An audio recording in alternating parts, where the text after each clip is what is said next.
A embreagem é o dispositivo do automóvel que é responsável por sincronizar a rotação do motor com a rotação do câmbio. Por isso mesmo, ela precisa de muito cuidado. E a gente sabe que quem explica para a gente como cuidar direitinho das peças do automóvel é o doutor mecânico Jean Chaves, está aqui com a gente mais uma vez.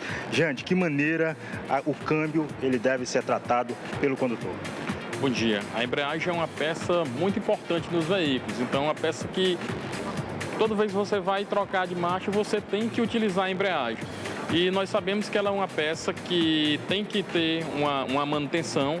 Então, ela tem uma certa quilometragem de utilização, mais ou menos em torno de 60, 70 mil quilômetros. Você vai ter que fazer essa substituição dessa peça. E quando essa peça tem desgaste, você já começa a sentir no seu veículo ele se comportar de forma diferente, já por consequência desse desgaste desse kit que a gente chama que é o kit de embreagem. A embreagem ela tem uma peculiaridade que no momento em que o pedal da embreagem ele é acionado, o carro ele meio que morre, né? Ele para de funcionar e por isso mesmo as pessoas costumam utilizar bastante no dia a dia. Quando se deve pisar na embreagem? A embreagem, a recomendação é utilizar somente na troca de passagem de marchas. Então, se você tem o hábito de andar descansando o pé no pedal de embreagem, isso vai ser prejudicial ao kit de embreagem. Então, ele vai diminuir a vida útil dele. Então, tem muita gente também que, em ladeira, segura o carro não no freio, fica segurando na embreagem. Isso aí também tem um desgaste prematuro do kit. Então, isso aí são tudo vícios errados que o condutor deve extinguir para poder o sistema de embreagem ter uma vida longa e ter uma durabilidade correta. Como é que funciona a embreagem? A embreagem aqui, como vocês podem ver, aqui é o disco de embreagem, ela é composta pelo disco, platô e o rolamento, que é o colar de embreagem, conhecido como colar também. O platô ele vai acoplado no volante do motor e o disco ele vai acoplado no eixo primário do câmbio.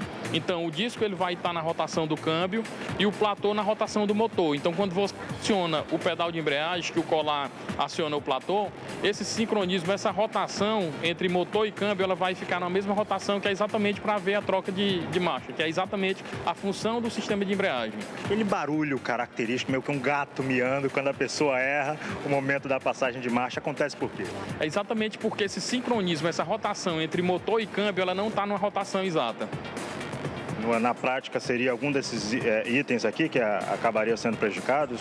O que bateria em que?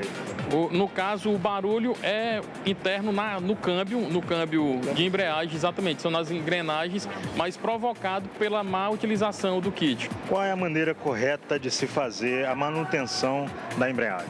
Essa peça, como eu já falei, ela tem uma certa quilometragem, dependendo do fabricante e também dependendo da forma como o condutor vai dirigir o veículo, porque o fabricante ele recomenda mais ou menos em uma média em torno de 60 mil quilômetros, mas isso aí vai ser muito relativo, isso aí vai ser mais de acordo com a forma como o condutor está dirigindo o carro, porque se ele dirige com esses vícios que eu citei agora há pouco, a vida útil dessa embreagem vai para 50%, então 25 mil, 30 mil, provavelmente ele já tenha que fazer essa substituição. É uma peça cara de ser substituída? É uma peça que em média ela custa em torno de R$600 a peça, e a mão de obra é uma mão de obra trabalhosa, porque você tem que tirar a caixa de marcha fora para poder fazer a substituição, então relativamente não é uma manutenção barata.